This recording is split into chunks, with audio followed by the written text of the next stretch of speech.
এই মাস্তানেরা যদি মাস্তানি হইতো, এই মাস্তানেরা মাস্তানি কইরা হাসিনারে পতন করতে পারতো।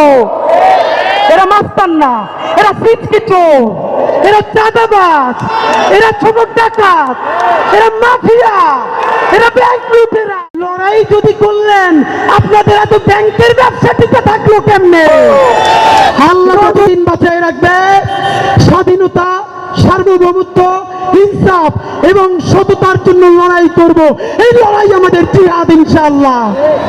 আর যদি আমি মরে যাই, আমি শহীদ হয়ে যাই, আমার ডান পাশের ভাই বোনেরা এই লড়াই যতদিন বেঁচে থাকবে ততদিন চালাই নেবে ইনশাআল্লাহ।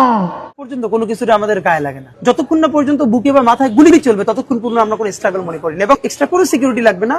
শুধু আমাদেরকে যদি কেউ গুলি করে মেরে ফেলে তাকে যেন ধরে বিচার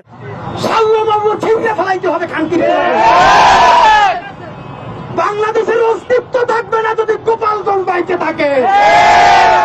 গোপালগঞ্জের প্রত্যেকটা উপজেলা ভাগ কইরা পাশে মাদারীপুর, ফরিদপুর প্রত্যেকটা জেলার সাথে অ্যাটাচ করে দেওয়া লাগবে।